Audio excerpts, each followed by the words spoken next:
Everyone, thank you for tuning in for another episode of Paranomaly Beyond Disclosure. We are a weekly podcast dedicated to sincere, in-depth investigations into the paranormal, supernatural, and the metaphysical, with a special focus on the UFO topic.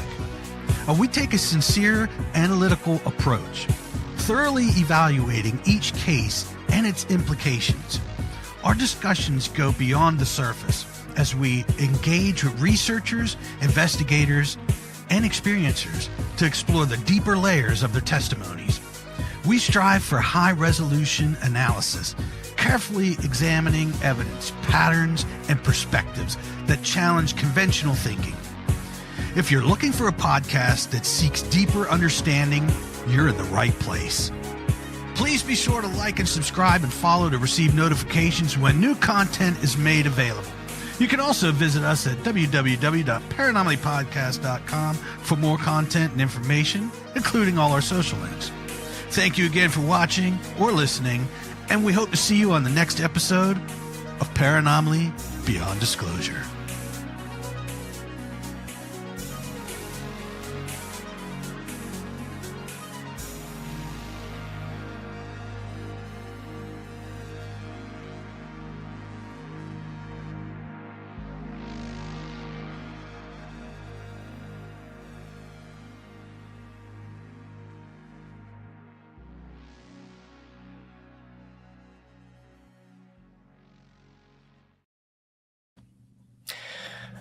Okay, everyone, welcome to the show. I think we have a really interesting one for you tonight.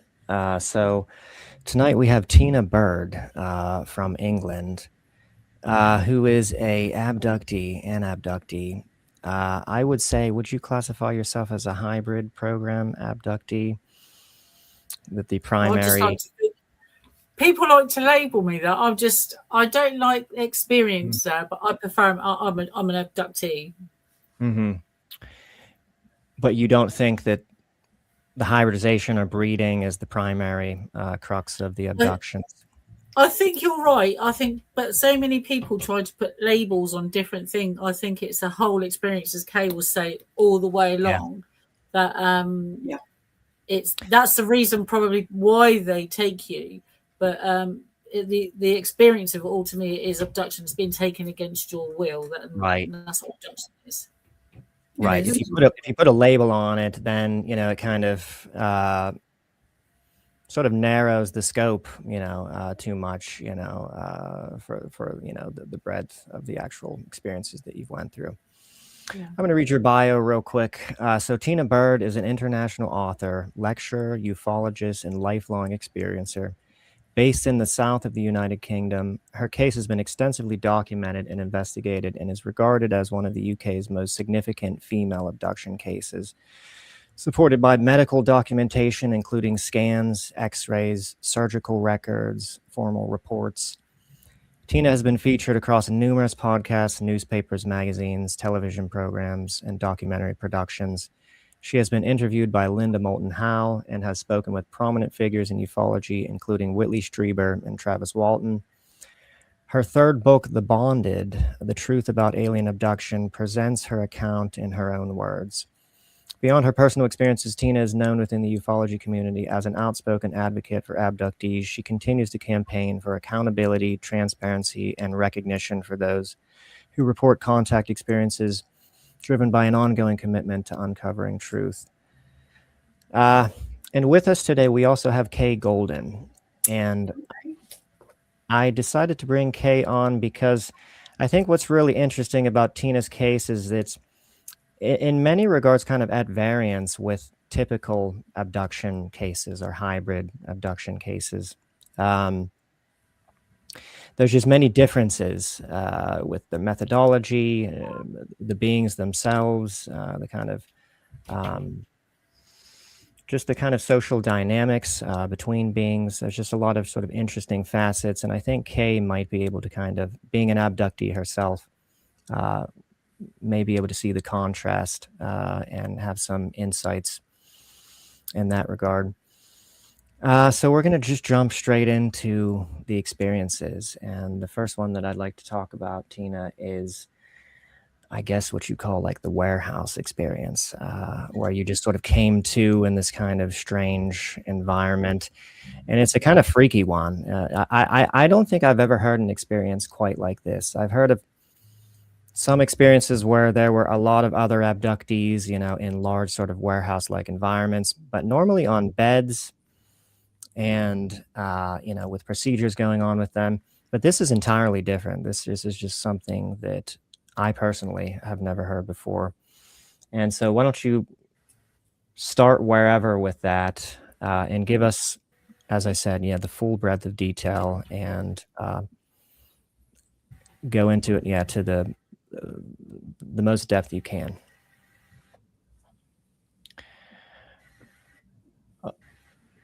So we are having a little bit of technical difficulty. Tina is in England right now, and there's some problems with her Wi-Fi connection, but normally these interruptions aren't very long, so hopefully we'll have... Tina, are you back? I'm back. So as James was saying, one of the biggest things about abduction is you go to bed like a normal night. I'm just a normal person. You go to bed, and then suddenly you're blinded by a light, just like that. And the next thing you know, I just went to bed, and it's not waking up. It's more like not coming round. But so when there's so many things over the years, like bits and pieces at a time, when you're taking each time, you don't really put together. And it's not until you're older, when they take you 2 or 3 different times in a row, you can put words to things and understand kind of what's going on. Not always. So because I've never seen these things before, I can only tell you my account, not what people said. This is just what I've seen and what's happened to me. So when I came round, I didn't know where I was. There was this huge bright white light. It was just enveloped me. I couldn't blink. My eyes were open, and I could only look forward. And as I was looking forward, I could have been there hours, a couple of seconds, I don't know. All of a sudden, there was a slight movement to the left. I didn't move, but it just felt like I was being moved to the left. And then it happened again. And then as I moved slightly to the left, I could see tiny little black figures. Now, they only looked black because the light was so bright in front of me. We're just seeing silhouettes. Yeah. And you can't blink. So it's like you're looking like a camera. Okay, it's like a camera. You're looking forward. You can't blink and you can't move. Now, do you feel like this was a physical... You do feel like these were physical? Some people are of the view, that all abductions are non-physical. They're taking the etheric body. I was awake. I was there. People turn around and say it's sleep paralysis. Well, I actually had an episode of sleep paralysis, and believe you me, it is nothing like that. I lost my father at a very young age. He was killed when I was still a young teenager. And it was a horrendous thing to go through with my families. And so it wasn't a couple of nights after my father passed away. I was just laid in bed, laid on my front, and all of a sudden the room went like I was asleep. I woke up, but it was hazy. I couldn't open my eyes. I had no control. Everything looked blurred. I couldn't move. Then I was panicking because I realized I couldn't breathe properly.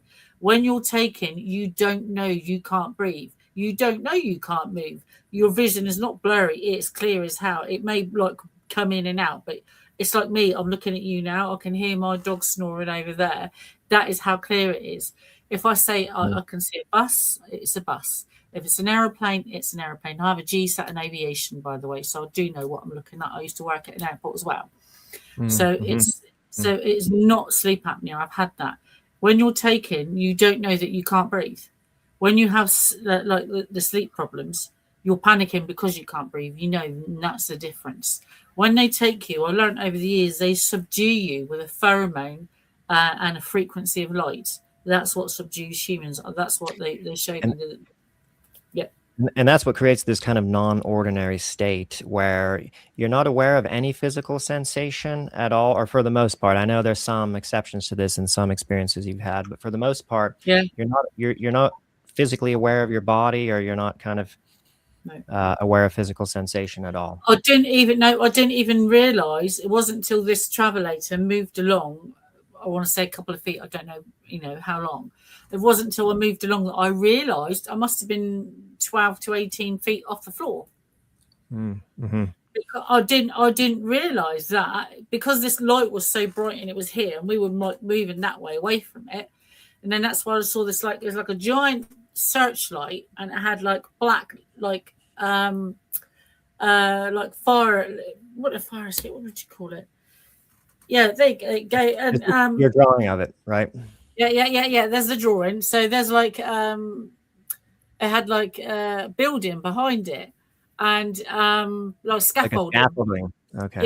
Yeah. And there was these little, what I perceived to be little black creatures moving about, but because of the distance and the light, they just look black.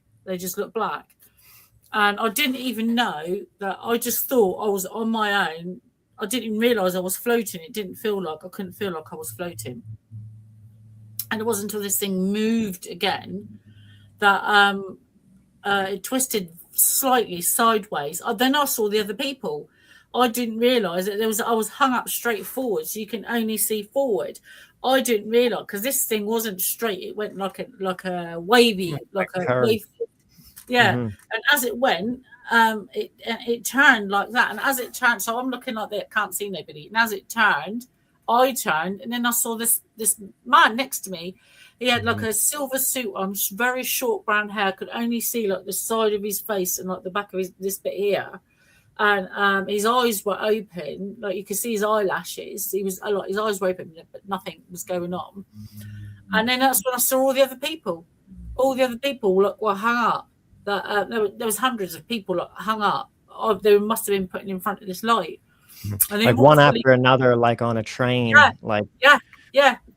From what I could see, like the rest of it was dark. You couldn't see too far, but because the light was so bright, it was here. It was like looking into darkness, but you could just see all these people hanging up, the same as me. Did they all have, including you, the silver suits? I find that interesting that he had a silver suit on, because normally that's what they wear. No. It was like a fabric. It wasn't. It was what he was wearing. Just supposing I had a dress on, I couldn't tell because I couldn't look down. I didn't know what I had on. There was a woman, I think 3 or 4 down, who had a dress on. But that's his. Because I was so close, I was able to see what he was seeing. And as it turned, that's when I saw this like metal fish hook. It was probably about that big, and it went from whatever the ceiling, whatever was holding us up, down past the top of his head, down his neck, and down behind, under the shoulder blades, like a giant round fish hook. And it went up underneath the armpits like that. I presume that we were all being held up either from something around the neck, and it went down like a fish hook underneath the armpits. And it was just holding everybody up. On like a, and then we moved a bit more. I'm not sure if it stopped for a couple of seconds. And then, because I looked, I could see in front of me, and in front of me on that picture you just saw, there was like a gantry down the middle, like a walkway. There's another picture, I think. I'm not sure if I sent the right one. There is another picture. As you move me along to the left, there's another, like that walkway there. You just see it.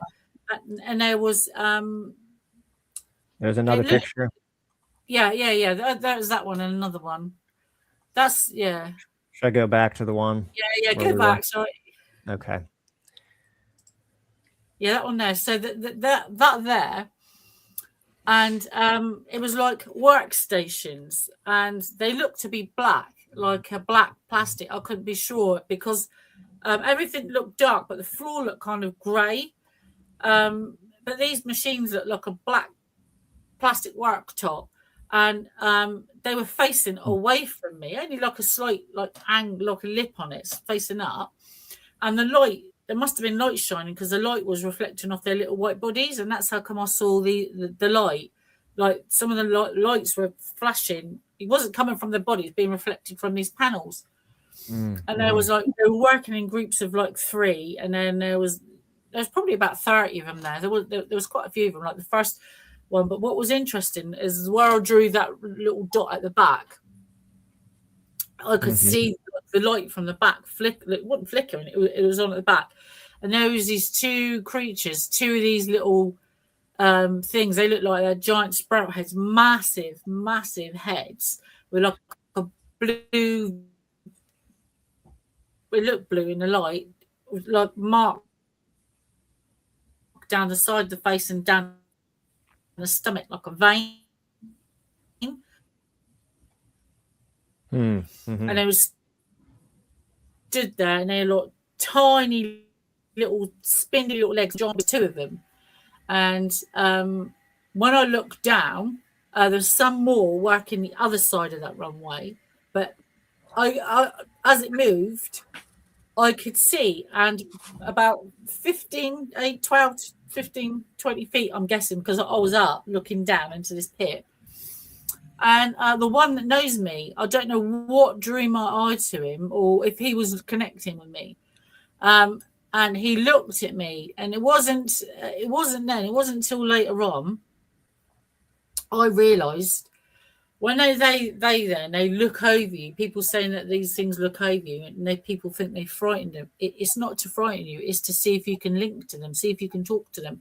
So they lean over you to see if you're able to talk to them. Then they must initiate the link. Right, and it's for like, I would call it like entrainment is happening through the eyes, or some kind of ocular entrainment. I don't know why the eyes are necessary, but somehow in order to kind of entrain you or telepathically link with you, it seems like they make some kind of eye-to-eye connection with you. So I know that I've been taken times before that, because I recognised him. If you was to put them all in a little lineup, you couldn't tell them apart. They're like maybe some different little skin tones here and there. But the little white ones that work in group of 3s, they're not allowed to talk to you. They don't like you. They're very cold and black inside, and they'd chuck you in a bin just like that. But he looked like he was working with them or teaching them, and he stopped what he was doing, and I noticed he looked up at me. When he looked up at me, he must have made a connection, because the little ones next to him physically stopped what they were doing. And they looked at him, and then that's when the one behind him working at the other panel noticed that I was either awake, and it went grey for a couple of seconds. And when it goes grey, that's when they're talking to you. I didn't realise that. Your vision went grey? Yeah. Or what went grey? Oh, your vision. When they link to you, a couple of things happen. It's so quick, I couldn't tell you. In my book, probably a couple of seconds. But it went great just for a couple of seconds. And what happened, then I could see again. I think this little one behind him knew I was awake, and he alerted the others. One of these little ones must have said, look, he's talking to her. This one behind him, he had something in his hand, like a plate or something. I'm not sure what he had. But he dropped whatever he had, and he ran down that gantry. He was so fast, a couple of seconds. He must have covered 20 feet. In a couple of seconds. It was so fast. And he ran, and he jumped up. As he jumped up, he touched me. Either touched me with a finger in the middle of my head, or he hit me with something in the middle of my head. And within that couple of seconds, the one that knows me was trying to tell them that I was from an old bloodline. And that's all I got. Next thing I know, all bright white light, and it like I don't remember nothing. And that was it. But but I did learn in that couple of seconds, when they exchange information, it's like a two-way mirror. Not only can you see them, but they can hear you listening. I learned that as well. They can hear you listening. Or they just know you're listening, or what do you mean that they can hear you? It's like that's the only way I can describe it. So it wasn't until later on, one of my other experiences, when I was laid, when I went in on another experience, and what happened was when I did not wake up, when I came round, it was like bright white light. So that's the way they subdue humans. It must be the way they transport you. I don't remember leaving my room, nothing. It was like a flash of light, and that's it. But I do know sometimes now, what I haven't been like in about 5 years, I don't think 6 years, hopefully longer. What it is you can become aware. Like if you're asleep, Kay will probably tell you, you wake up And it was about the time, it was like they take you for over a couple of days. And I was pretty young still, I was probably in my mid to late 30s. When they take you, I became very well. I woke up in the middle of the night. I don't know what it was. It was like something that woke me up. I thought someone was breaking in the house. Check the bedrooms, check the front door, the back door. My house was alarmed. I had cameras up. I had the lot, no. And I just had this real feeling of bad, like, I don't know what it was. Just very alert. And just got back in bed. And the next thing I know, bright white light hit me. And I'm in this, I want to call it a room, but it looked massive. I couldn't tell you where it was. It was absolutely massive. And I'm on this bench. Now, a lot of people, when I give lectures or I speak a lot, say, how do you know it was a bench and how far were you off the floor? That's the most common things I ask. I couldn't feel any cold or heat. It looked metal. It looked like silver or stainless steel. Okay. But judging from the height of these things are only about 2-3 feet tall. This little bed must have only been about 2.5 feet off the floor. So I'm on this thing, and I don't like to be laid down. Never have, even as a child. I don't like to be laid flat down. So when I opened my eyes, I was probably at a 30 to 50 degree angle. So I'm laid like this, and I can just see down my body. I can't move my head. I can't blink. I don't know if I'm hot. I don't know if I'm cold. And I've become more aware, and which is something this sticks in my head because it never really happened before. And I always saw through, it was like a film going on and able to me, but this time I became more aware, which is something that didn't happen before. Interesting. Then all of a sudden I was just laid there. This thing, I was laid there, like the dentist, when you lay in a dentist chair, this thing looked over me like that and looked at me straight in the eyes. A being or some kind of technology? No, this being, the one that knows me. And it wasn't until the second I looked at him, I realised I knew him. I don't have a name. I just call it the one that knows me, but I knew him. He looked in my eyes, and under their black eyes, people say they've got these black eyes. It's like apple, like apple pips. It's like that. They're apple pips, and it had you could see lenses behind the eyes because he was so close. These lenses look black, but you could see like brown lenses behind the eyes. It was black, and because it was like only for a couple of seconds, and the feeling I got was it's like you're going to be okay, don't worry. So if you went into your nan's house, right, and you smelt baked bread, but you didn't see your nan, you open the door, get a waft of baked bread that you was going to be safe. You're in your nan's house, where you are. And it was like a scent it was like a feeling. It was like more like a scent and a feeling, like a reassurance. He didn't speak to me. It was like I want to say emotional, but I'm not sure if that's the right word. It was like, you're safe. It was like and you knew. It was like an instinct. I'm not sure, a pheromone, whatever it was. That's the best way I can describe it.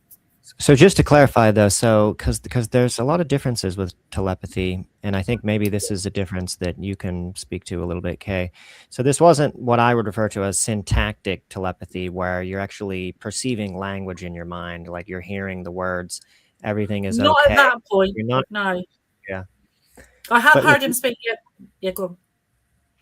But with UK, that was kind of how your telepathy normally was, right? Like you would hear, perceive, not really hear. It's kind of like hearing because it's very similar to how we hear. Getting a thought pushed into your head, whatever they want to push in there. So they can throw a picture in there, they can throw words in there, they can throw whatever they want in there, and even an emotion, But in my case, it was like you're laying down there and you're freaking out, and then I hear my name, Kay, and then I hear, calm and this is necessary.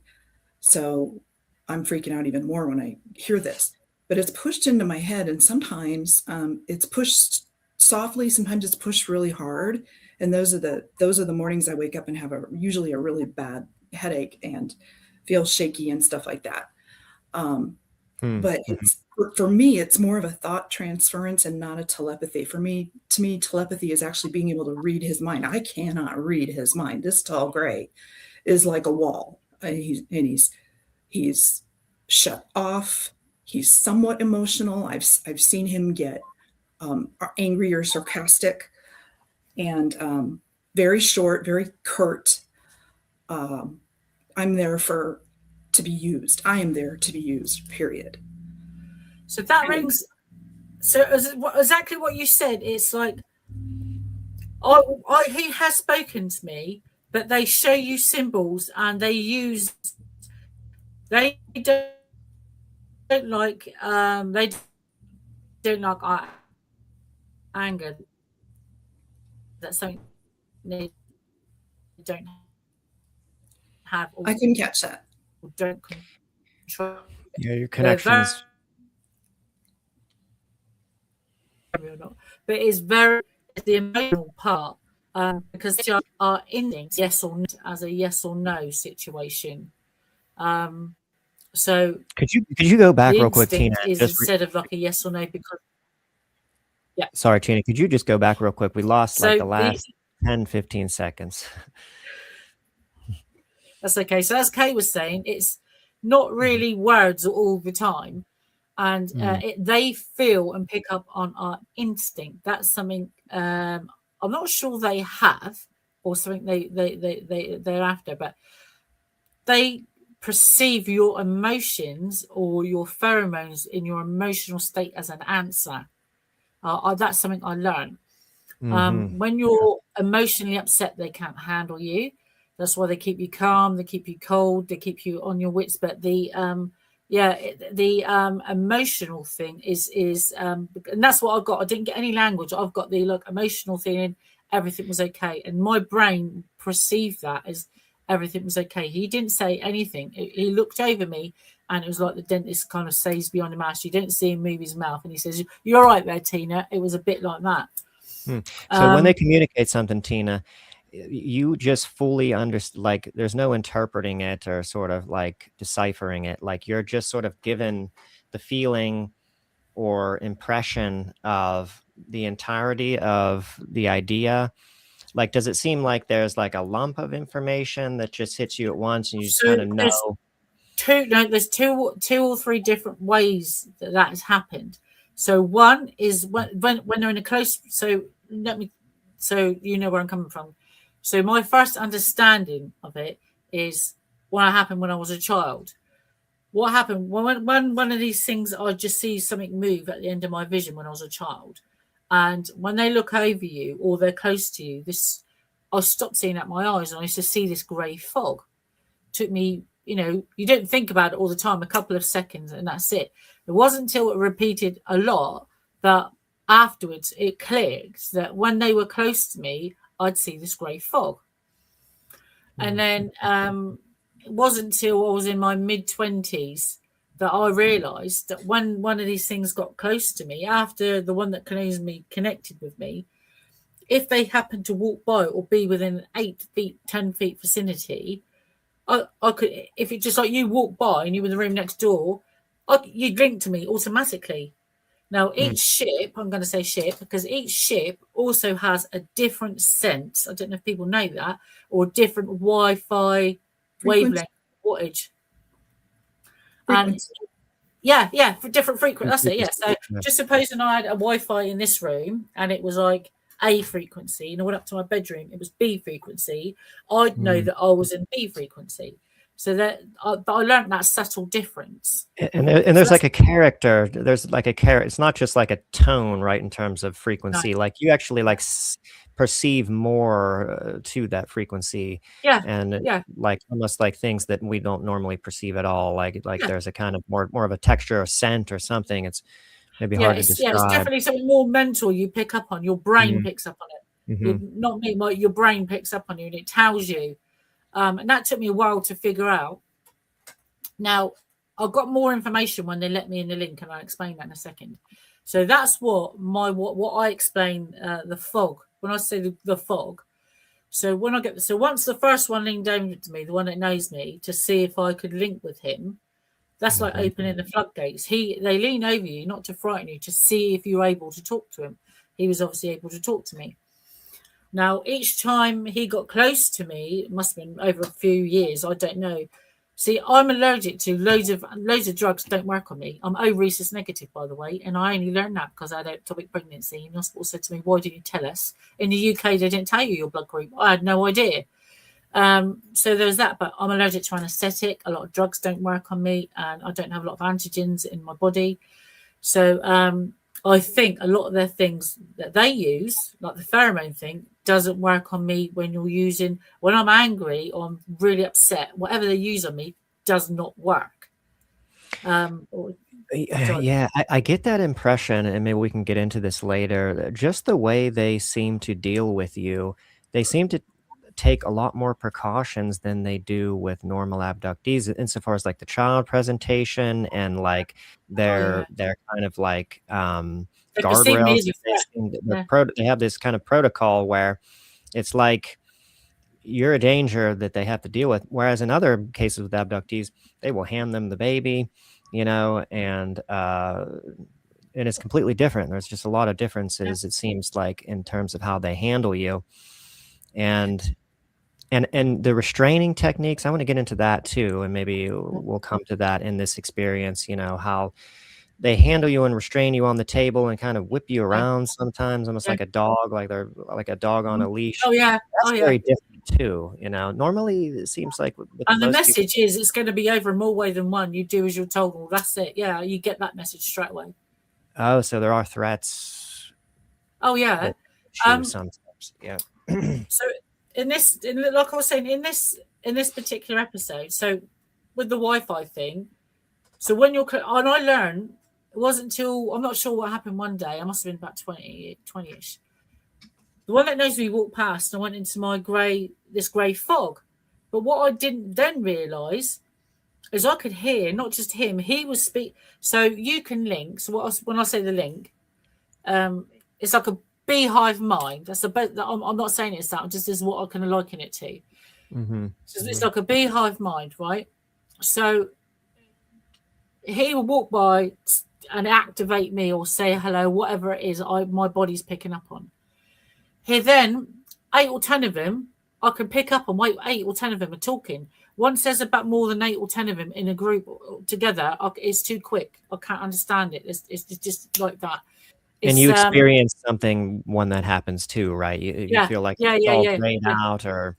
Oh yeah, no. I learned loads of when that happens. It just goes into like a fuzz.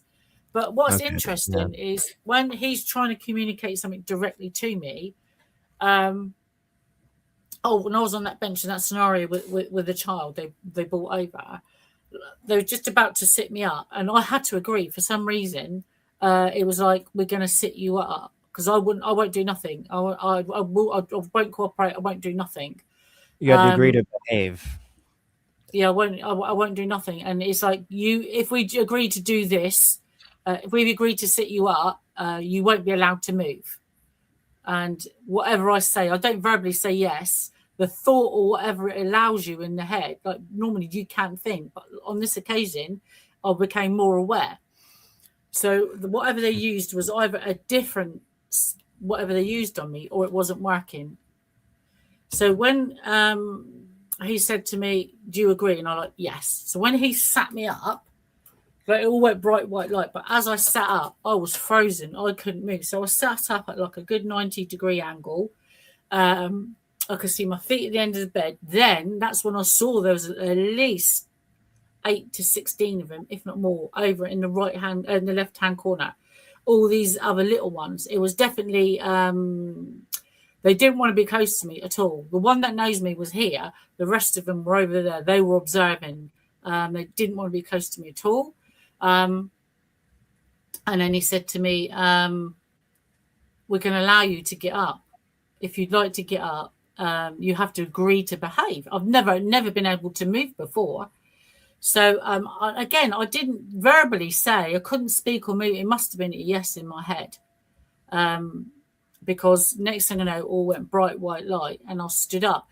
Now, normally I've been naked before, but this time when I was on this bed, when they sat me up, I had this like rag, like a hospital rag hanging off me. It didn't cover hardly anything, but it was a rag.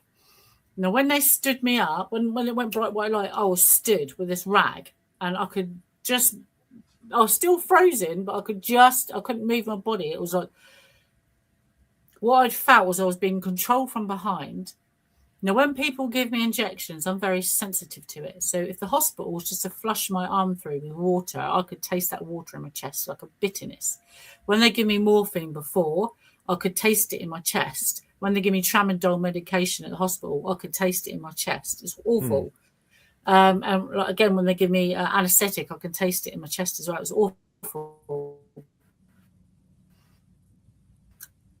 Now, I tasted this bitterness in my chest, the same as I did when they gave me medication at the hospital. There you go. We're back. Taste this medication.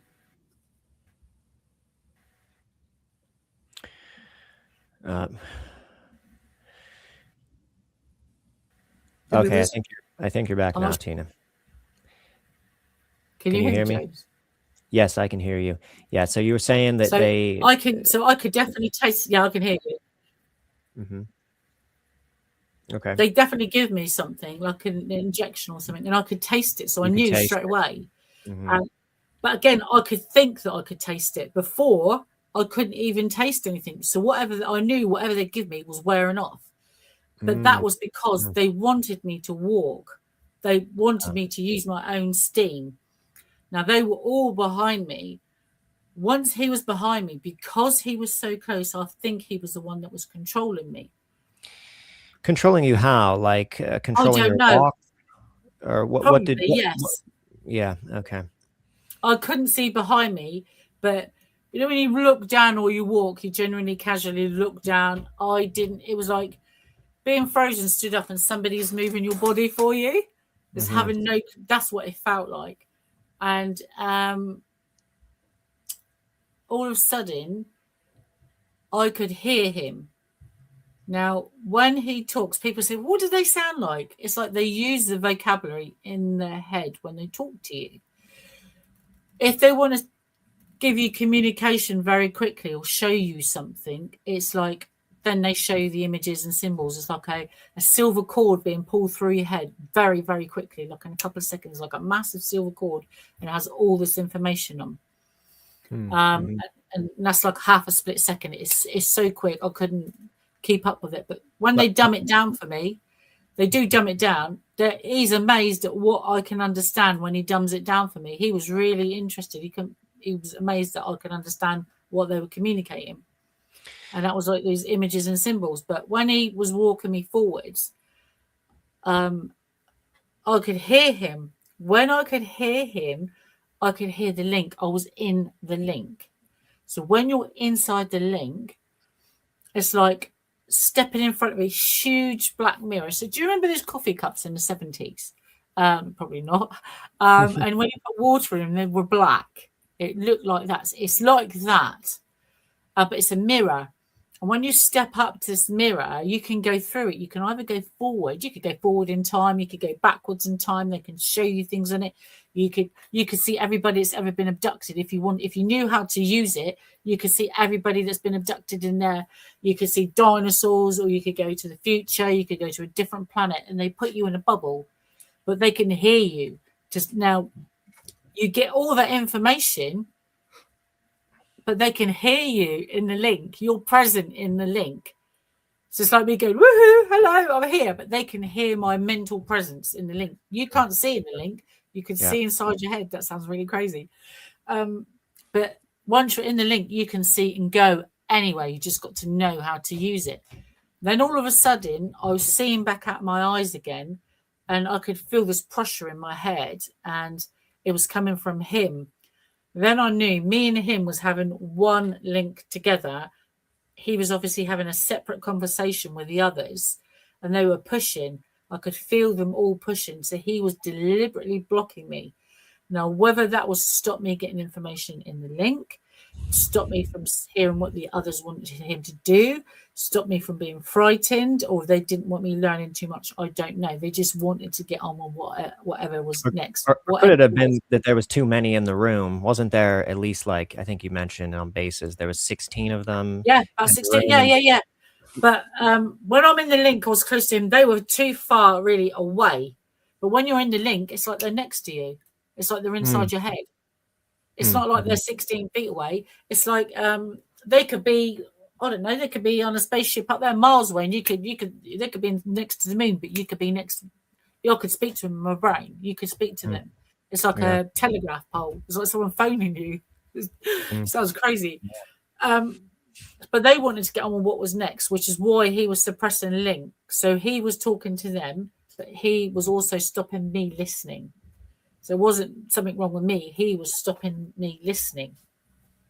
And whether I can hear their conversation by accident, whether it's a biological something, whether they've taken me so, it could be an injury, whether they've taken me so long, I'm just assuming that. I don't know why.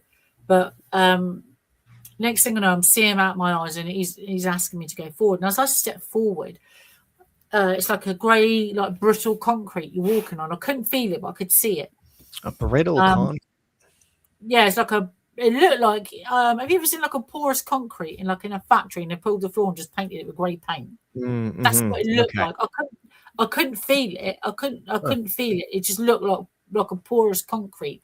But I could see it in front of me because it was lit. Eroded. Like it was eroded a little bit, or like it was. No, just like it was manufactured in one giant thing like that. It was.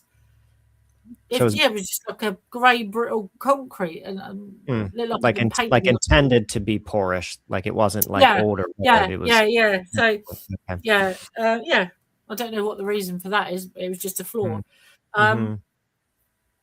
Excuse me, just gonna hold on a second. Kay actually, the flora that she encountered, was an interesting one. It was like a weave, right? It was like thick strands of metal that was woven together like a weave. On the craft, yes. And dark, like charcoal gray, gunmetal gray, I think is how I described it in the book. But yeah, it's tightly packed together, tightly weaved metal, cold, and then it has little bubbles in it. You talked about porous concrete, and I'm saying the problem is I was walking on it. I could just see it. Don't forget, I'm nearly 6 foot tall, so I'm like nearly 6 foot off the ground. So looking at it in a dimly lit area, that's what it looked like to me. But it just definitely looked like the gunmetal grey. Sorry, I didn't one of those. I do apologise.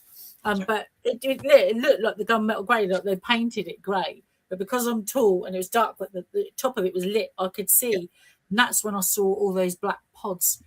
They were looked to be in rows of 3, hundreds of them, hundreds of these pods. They're about 2 feet wide, probably about 2 feet tall. That's them.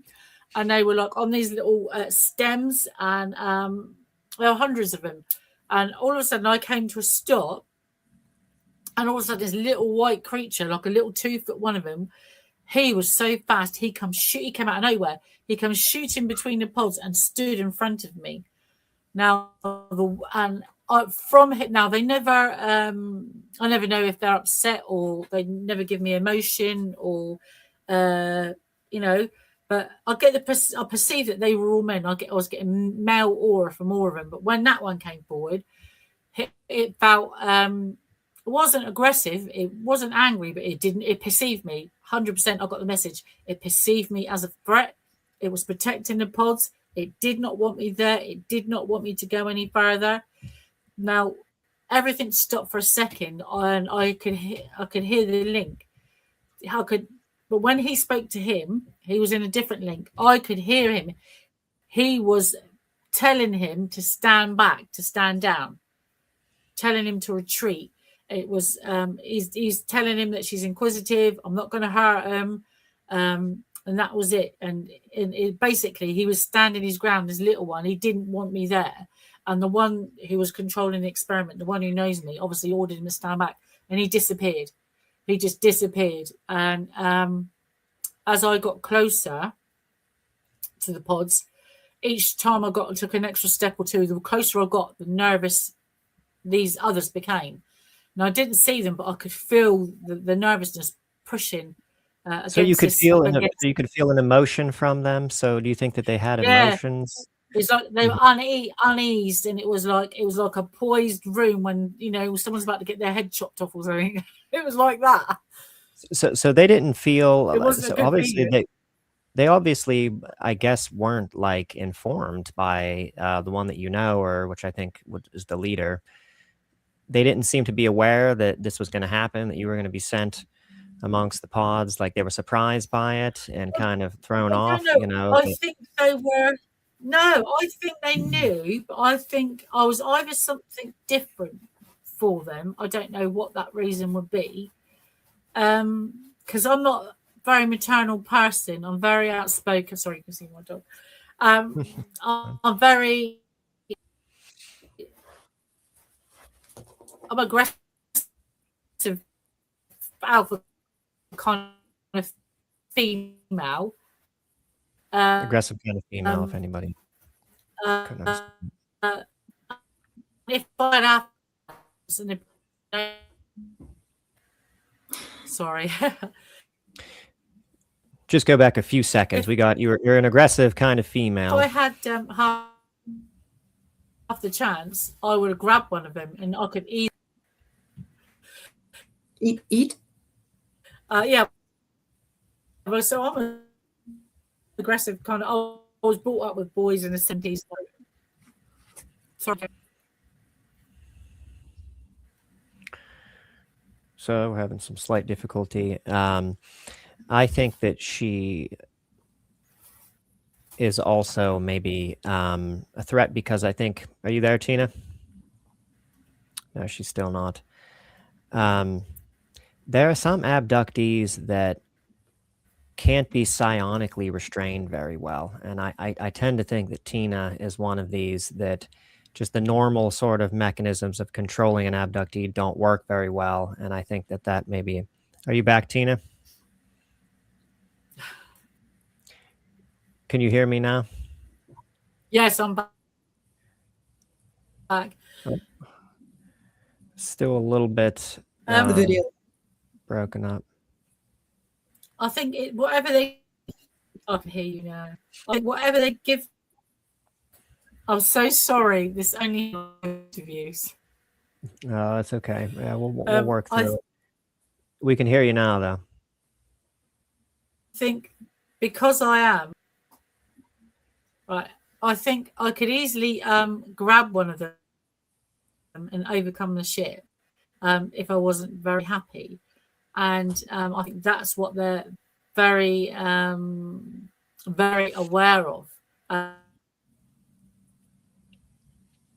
As Kay would say, if a female or you stood up and you were frightened on a ship, your could change very quickly. But as I approached this, they were very, because I didn't know what they'd done. And I wasn't aware of what they'd done. I was aware they'd performed procedures on me, and because I'd wake up once with this machine on my stomach. But when I went up to the pods, it froze. I froze. I couldn't move anymore. And that's when he spoke to me. But as he spoke to me, he spoke to the link as well. So to the others, well, when you say he spoke to the link, no, she's inquisitive. Yeah, he was reassuring the others, and I must have asked a question. He said, "That's okay." So I'll release my hand, put my hand up like that, and touch the top of the pod. Now, as I touched this top of the pod, I actually felt cold. I've never could feel hot or cold before. And I could feel it was very cool, very cold. And I looked in the top and I saw a baby. It was a baby. And then for that split second, he was trying to pacify me within a second, reassure me.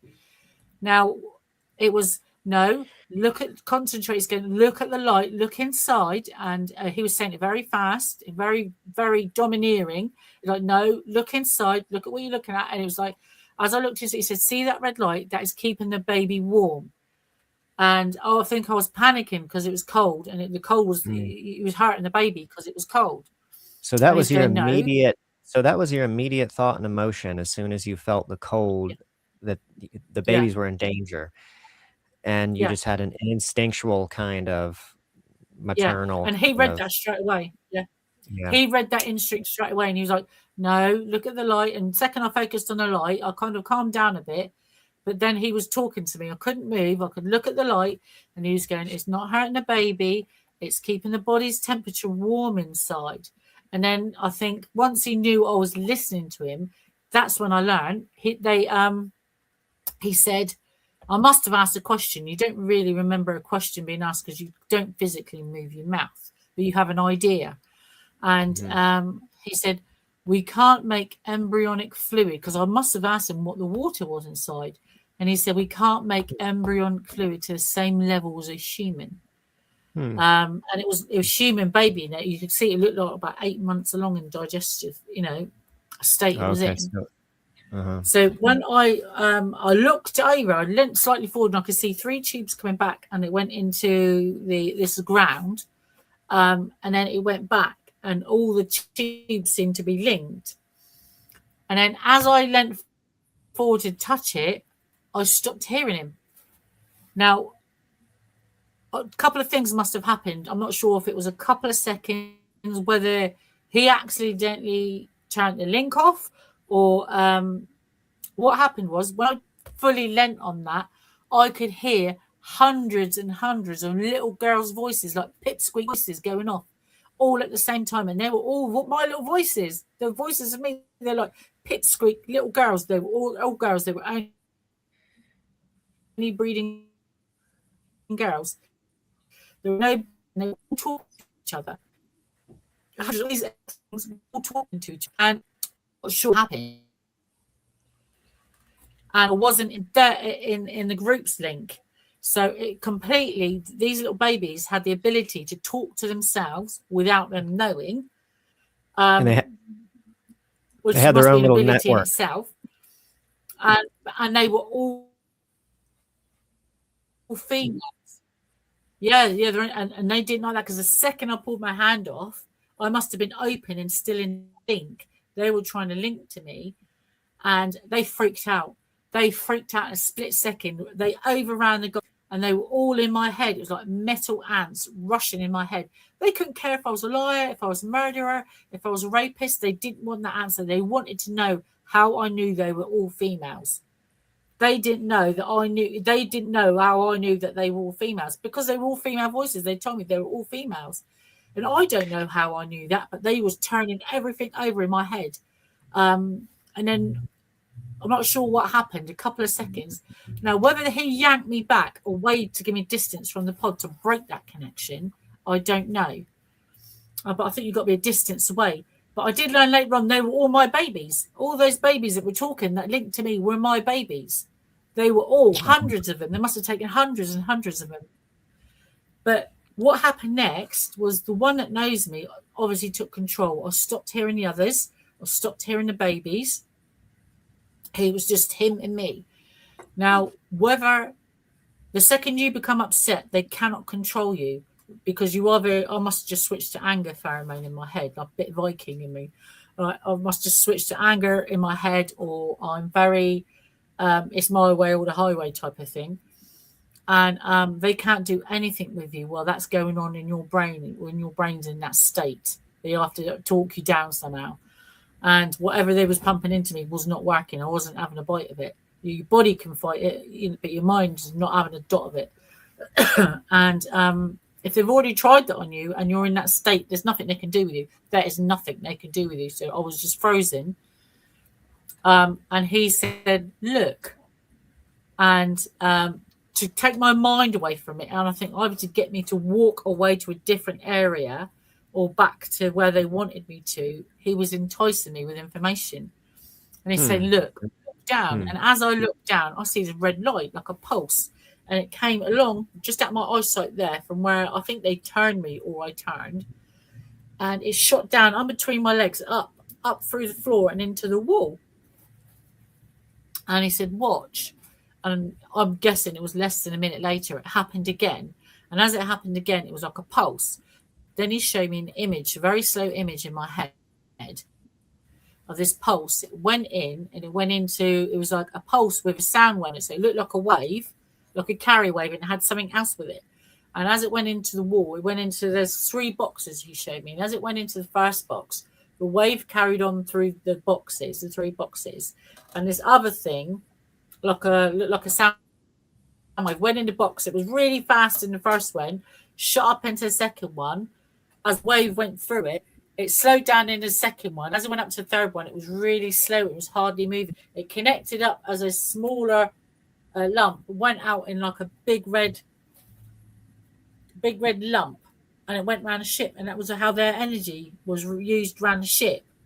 Like this red light was circulating around the ship.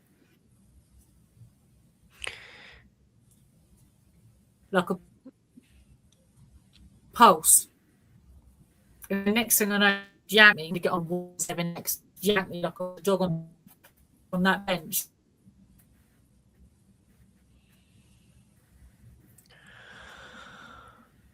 Well, another momentary interruption. It sounds like almost like a recycling kind of system for their energy. Yeah. Yeah, that nothing is wasted. The energy goes somewhere and then circulates back around. That's interesting. I don't think I've ever heard of it. You're back, Tina? Yeah, I'm back. So you were talking about he showed you something about their energy sort of system, or almost like a recycling system, like it's just repurposed or circulates back around through no, some that's their kind energy. It's how they No, when their ship. No, that's how when their ship is up. No, it was definitely the energy source.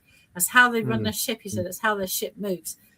When this thing oscillates around the ship, I'm not sure if it gives off energy or it gives them. They're connected to it somehow.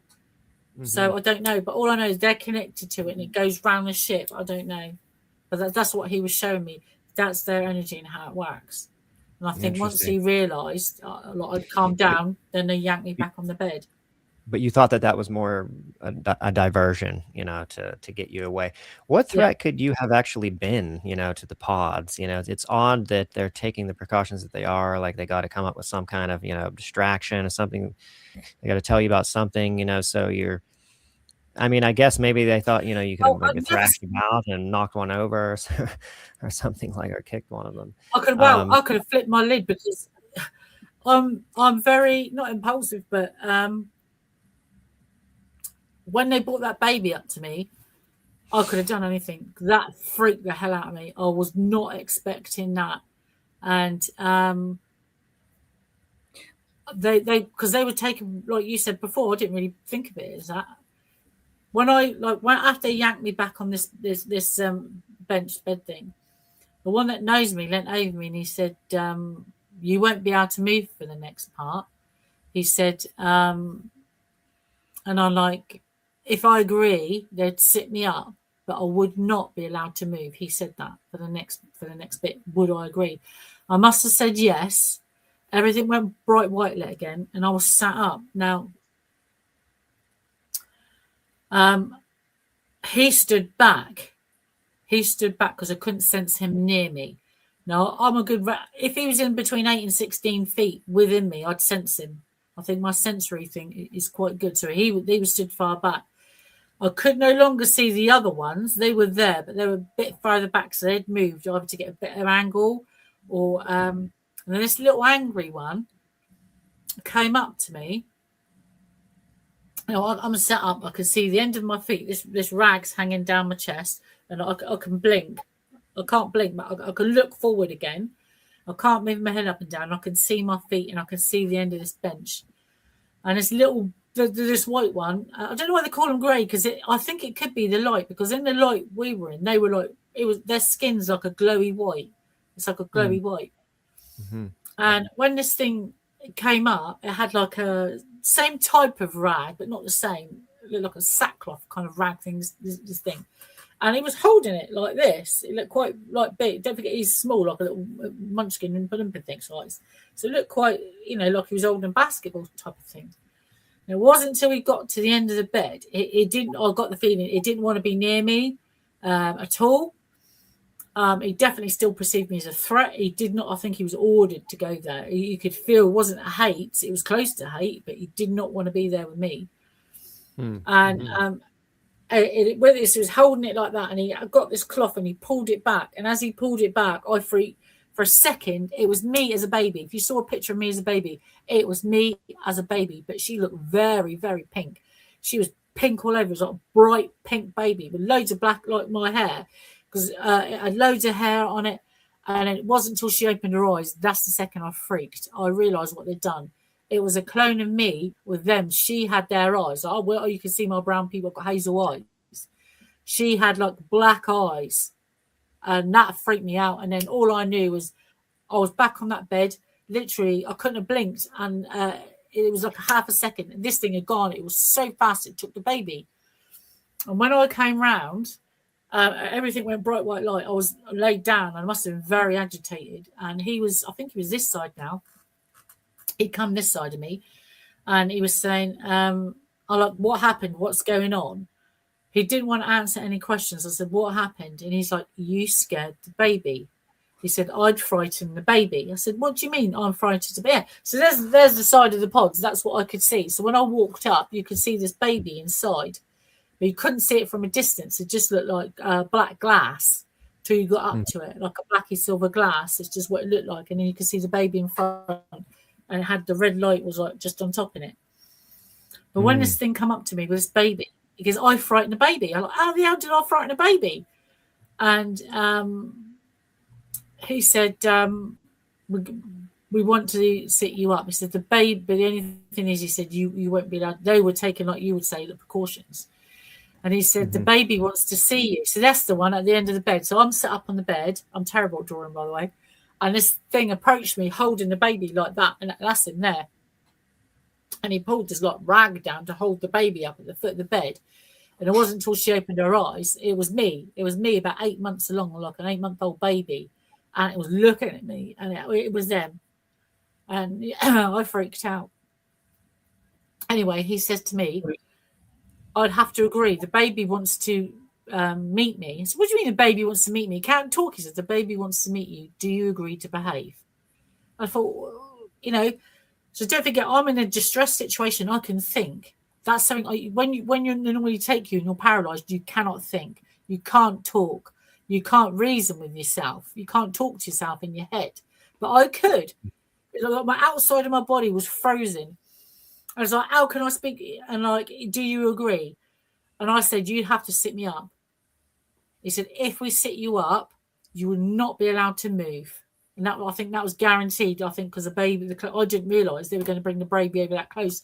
I just thought they were going to bring the baby to the end of the bed again. So it all went bright white. I must have said yes. I don't remember saying yes. And as I sat up, like when the bright white light lifted, it was like someone had done that to my face. They turned me sideways, and I could see down this side of my body. My arm was down. I'm not quite sure if this was here or across my body, but my face had been turned that way. And I could only see this way. I couldn't see in front of me anymore. I could just see the top of my shoulder and down my arm, like maybe the top bit of my breast. But I could just see over my arm, facing that way. I was like someone was holding my face there, but it was like I was frozen. And this thing, this time, it came over and it was holding the baby out, both arms like that in front of it. It didn't want to be near me. Because it came over like that, and then for it to get near me, he was holding it closer to my face like that. It's like he was like trying to stand back, holding this baby up. And as he held this baby up, I was looking at her, and she was me. It was me. It was my clone. Like and clone. All of a sudden, she looked at me, and as she got close, she linked with me. All of a sudden, my link with the one I know stopped. My link with the rest of them stopped. I saw the grey fog, and all of a sudden, I was in this, I want to say like a black valley inside her head. Now, in that split second, she spoke to me. She said, can I take a picture of you? I'm like, a picture of me? I said, how are you going to do that? And she showed me in her head, she blinked, and she had the capacity. This picture was like a mental image picture. And I said, what's it for? I said, can I see it? I look terrible. Oh, my God, my hair was a mess. I look bright pink in the face. I look like I've been dragged through a bush backwards. I look terrible, awful. I looked like I've been, Jesus, I looked horrendous. I looked like, oh, terrible. I'm like, why have you done that? I said, I look awful. She said, so the others will know where they came from.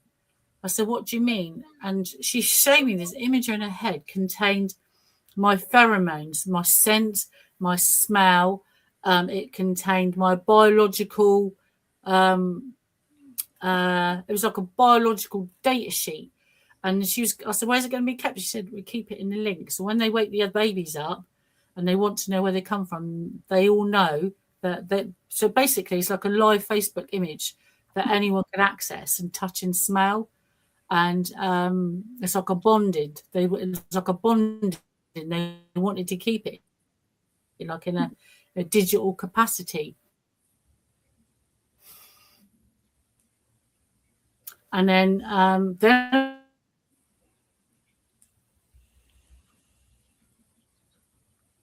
Did we lose her again? Yeah, we lost her again. What are your thoughts so far, Kay? Have you? She had a so I'm back. Interesting experience. I'm not sure if you guys can hear me or not. You're partially back. I think you're okay now, Tina. I can just about hear you, Kay. I'm back. Hi. I can hear you now, James. Okay, yeah. So then I realised she was my clone. They'd cloned her. And she had all my memories up to like between 8 months and 2 years before. This 8-month-old baby's had 40 years worth of memories stored inside her. This is an 8-month-old baby that could had the capacity to think as a 40-year-old.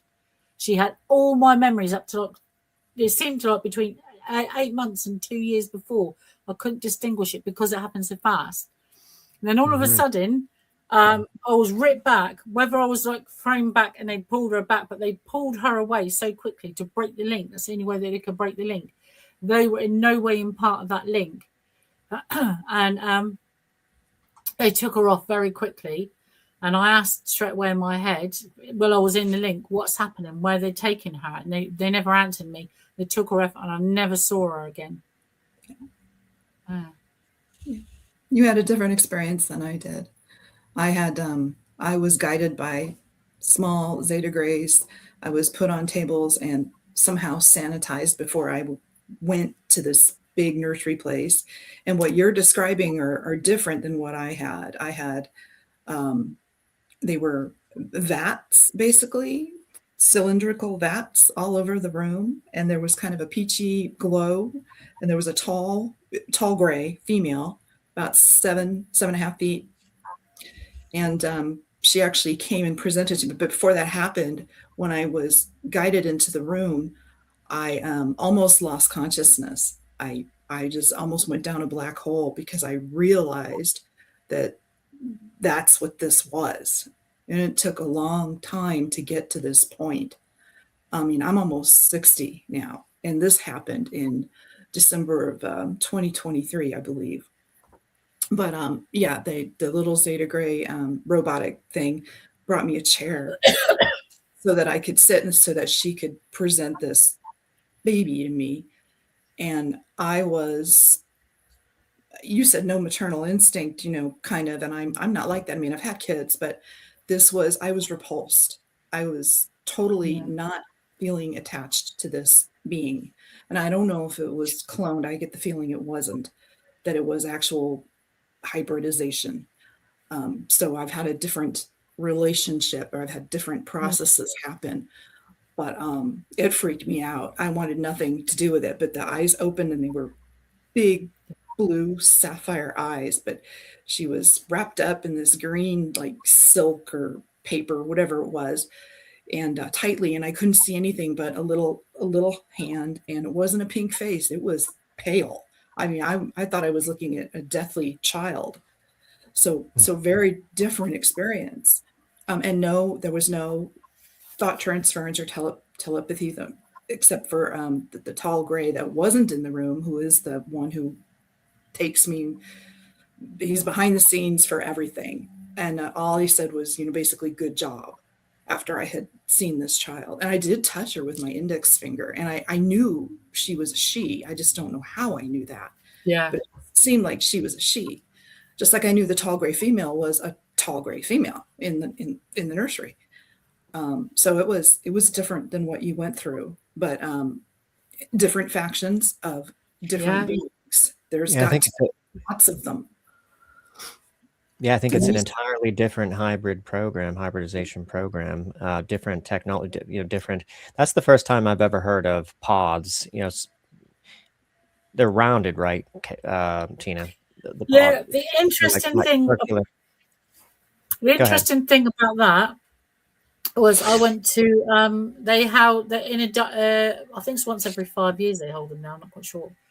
I was invited to go to an abductees support group meeting. It was organised in Birmingham, halfway up the country. It's like a few hours drive up there. And I went there, and there was like my investigator was there. I think it was a couple of astrophysicists or someone. There's a couple of people from all the science people, but there's other abductees there. And when they document your case in England, they your case file, they document it, they talk to you, and I signed a waiver consent form saying that they can access any of my medical records, any photographs, anything. They can give them consent to have the lot. And so I drew the pictures of the pods in that. And then when we went in there, everyone was talking about how they felt, and they was asking questions, and it was decided. They said, "Do you think telepathy amongst human beings and with different species is a side effect of being abducted?" And that was the consensus was yes. And then this other woman who'd been speaking, I thought she was just talking about her son, and she starts bursting into tears, crying. And I thought, oh God, have I frightened her or I said something to her? And she said, Tina, those things, the pods you mentioned, she said, I've seen them. And in her case file, I think came out a few years after mine, because mine went back in 2016. Mine came out, but they didn't release it until whenever. And she said, I've seen those pods. She said, they told me there was silkies or babies growing in them, she said. But the most interesting thing is they were very accurately drawn, same type of experience. Now, a couple of nights before I saw this, there was something in my room, like a white flash of light. When I got put back in my room, I had a scar on my leg, bottom of my leg. It's about 0.5 mil deep. It's completely round. Looks like someone stuck a match in my leg. Had it there ever since. Now, they measured it, took a picture of it and everything, and this woman has exactly the same scar on her leg with exactly the same depth in her body as my one.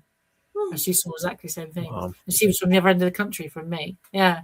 Wow. So that was scary. So, but like I said, I'm not the only one. There was hundreds of people I've seen up there.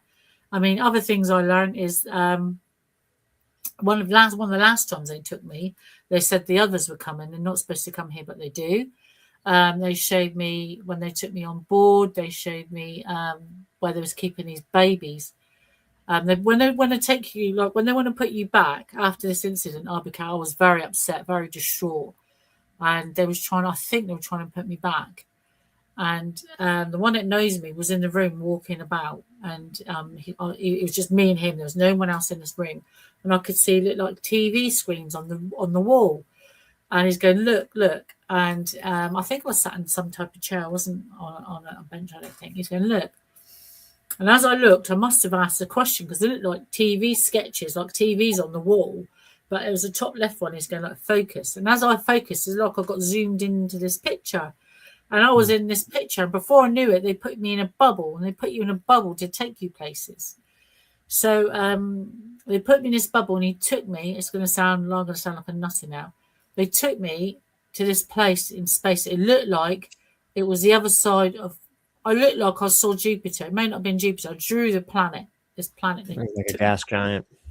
There's this huge ship. Mankind did not build that. This thing looked like a massive, like 24 football pitches long, black submarine thing in space. It was huge. As we come alongside it, I saw this great, like kind of underneath it. We flashed past something. I'm not sure there was something else there.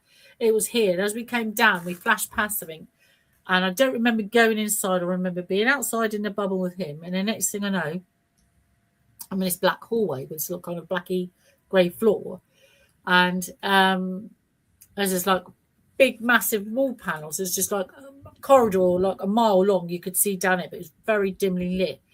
And all of a sudden, as I turned that way, and I was walking about freely, I didn't have robotic movements, but I could move very slowly.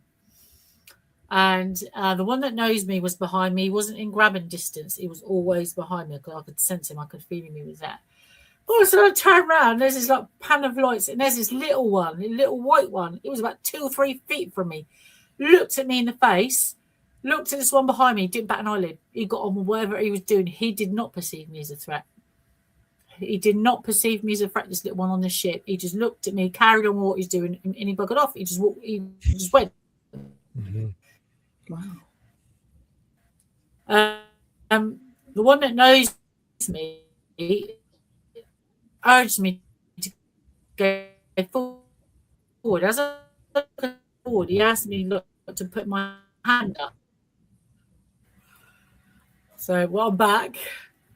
So I put my hand up on the wall.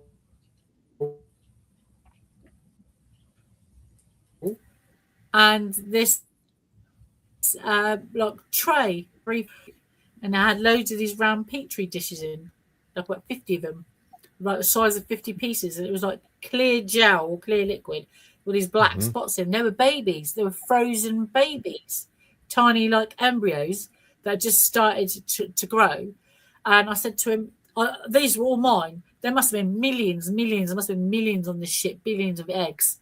All this panel and all this wall, all the corridor, they were all my eggs, all my babies. They cloned my babies. And this one drawer, there must have been 50 or 100. And I said, what's going to happen to him? And he said, when the ship goes there, when it arrives, they wake the babies up and grow them before they take them down to the planet. They repopulate another planet with them. That's what he told me. Then he took me. I wanted to see. So it was like being strapped to the front of a rocket. Next thing I know, me and him are back in this bubble. And we're on this little journey. And all of a sudden we stop and we do this little twist maneuver. Like only a couple of seconds. It's like weird.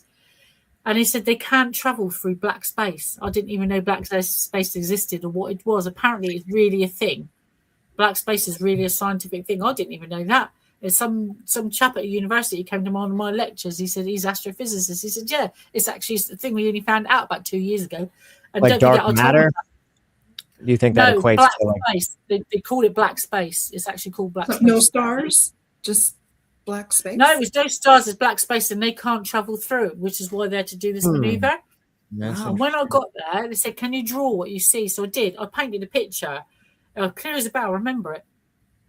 We passed this little tiny planet. And have you ever been near a shore or sea, and they've got beautiful, really green, like moss green seaweed, like a sludgy seaweed? Now imagine that being lit with a light behind it. This planet looked like that. It was a small planet. It looked like a small planet because we were so far. But we passed it, and it was like a moss green lit planet next to this big thing, but it didn't look like a round planet. And when I drew it, my investigator said to me, Tina, he said, that's not a planet. It looks like an asteroid. He said, planets around this thing. It looked round, but like a chunk missing out of it at the top. And it looked black. You could see the light behind the planet. There's no life in this planet. This planet just looked dead. It looked black. This little planet next to it, or whatever, had this green mossy light. And that's where they were taking the babies. And the next thing I know, they pulled me back. And as he was pulling me back, all this information went through my head like a silver string. And it was showing me symbols, like some kind of number, pictures. Next thing I know, I was woke up in my room. But yeah, loads of things like that. And then well, before we go on, because I do have a sharp cutoff because I have to get to work on time. But that's interesting though that you were given some information about what is being done, because that's still, one of the biggest mysteries. What are they doing with the babies? Or are they going to be brought to Earth? Are they assimilating into society? David Jacobs thinks that they're becoming more and more human-like. There's sort of more developed later generations of hybrids that look almost identical to humans, and they're assimilating into society. But then some abductees are told what you've been told, that they're going to be used. Some people say, or sometimes it has been said to them that they're going to be used as workers and they're going to be sent to a different planet. So I also figured out they are scientifically more ahead of us. They're not biologically more ahead of us. I did find that out. Because they said to me they still don't know where the spark of life comes from. They show me the symbols for male and female and the symbols for the egg when it's fertilized. They don't know the part where the spark of life comes from, if you like. They don't know that. And I think they are better with us. There's something that we can do, whether we're a vessel for souls and they want the souls, whether we are stronger as workers, whether it is a telepathy link. There's something we possess that they don't. So it's just like a splicing, like you said, like a cloning program. But definitely. Very interesting. So we should definitely continue this conversation, and maybe we could even do a pre-record to maybe obviate some of the problems with your Wi-Fi connection. And yeah, I think you have a lot more experiences too, right? Other than what you described, you have some early childhood experiences we didn't cover, and some in your teenage years. Yeah, and it's hard to go through all this in an hour. Yeah, I know. There's a lot. But it's been wonderful talking to you. I just have to reiterate. I just think, that you're one of just the more perceptive abductees. You just do such a great job just articulating your experiences and just really painting a good picture from which a lot can be drawn from, a lot of insights and, just, and it really kind of, you do a good job at kind of bringing us there, and all I can tell you is just what I saw. People ask me questions and things. I'm like, I don't know that. But all I can tell you, but when I say I see something, I can see there's you've seen something when it's that close to you, looking you in the face. Let me tell you that. Yeah. That is not any sleep disorder I ever knew of. Right. But but thank you very much for having me, Kate and James. It's been absolutely great. For me here in the UK, and sorry about the Wi-Fi issues. It only happens when I give interviews. Oh, I'm so sorry. Of course. Yeah, that's okay. Yeah, they, none of them lasted very long, so they were just brief interruptions. So I think it worked out okay. But maybe next time though we'll do a pre-record, and that will work better. But okay, thank you so much for coming on. Yeah, it's been wonderful, and thanks, Kay, for coming on. And I really appreciated your insights as well, and your contrast. Okay, thanks everyone, and please join us every Monday at 8 p.m. EST is our normal show time. And this has been great. And all right, have a good night, everyone. Good night. And you, I look forward to next time with the questions. Thank you. Good night for now. Yep, looking forward to it. Good night.